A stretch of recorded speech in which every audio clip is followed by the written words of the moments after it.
മറയൂരിലെ ശർക്കര ഫാക്ടറിയിലാണ്. Factory means അതിൻ്റെ unit. Marayur നമ്മളങ്ങ് പോകുന്ന വഴിയിൽ റോഡ് സൈഡിൽ തന്നെ കാണാം ഒരുപാട് കരിമ്പ് കൂട്ടിയിട്ടിട്ട് ഇതേപോലെ ഇങ്ങനെ കരിമ്പിൻ്റെ ജ്യൂസ് എടുക്കുന്നുണ്ട്. അവിടെ നിന്ന് നല്ല ഫ്രഷ് കരിമ്പിൻ ജ്യൂസ് കിട്ടുന്നതുണ്ട്. അവിടെ നിന്ന് നല്ല മറയൂരിലിങ്ങനെ സഞ്ചരിക്കുമ്പോൾ അത് കുടിക്കുമ്പോൾ പ്രത്യേക ഫീലിംഗ് ആണ്. മറയൂർ ശർക്കര വരുന്നത് ഇവിടെ നിന്നാണ്. ശർക്കര ഇവിടെ നിന്ന് ജ്യൂസ് എടുത്ത് ഈ വലിയ മെഷീനാണ് ജ്യൂസ് എടുക്കുന്നത്. ആ ജ്യൂസാണ് പിന്നെ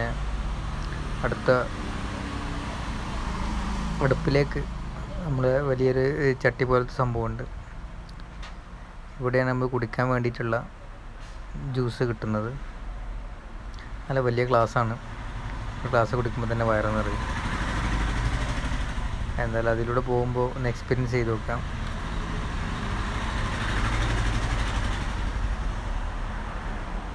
ഇതാണ് അവരുടെ നമ്മളെ നാട്ടിലെ പറയും പോലെ ചീനച്ചട്ടി എന്ന് പറഞ്ഞാലേ വലിയ ചീനച്ചട്ടിയാണ്.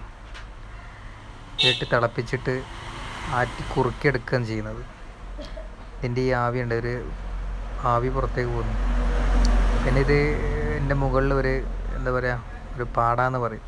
അപ്പോൾ ഈ പാലൊക്കെ തിളപ്പിച്ചെടുക്കുമ്പോൾ അതേപോലൊരു സംഭവമുണ്ട്, വെള്ളം. അത് അവരിങ്ങനെ മുക്കി ഒഴിവാക്കുന്നുണ്ട്. അവരോട് ചോദിച്ചപ്പോൾ അവർ പറഞ്ഞു അതിൻ്റെ എന്താ പറയുക, ഉപയോഗിക്കാൻ പറ്റാത്തൊരു സംഭവമാണ് അവർ പറഞ്ഞത്. അതവർ മുക്കി കളഞ്ഞിട്ട് ബാക്കിയില്ല ഫിൽറ്ററായി കിട്ടുന്ന നല്ലത് മാത്രമേ അവർ ശർക്കരയായിട്ട് യൂസ് ചെയ്യുന്നുള്ളൂ.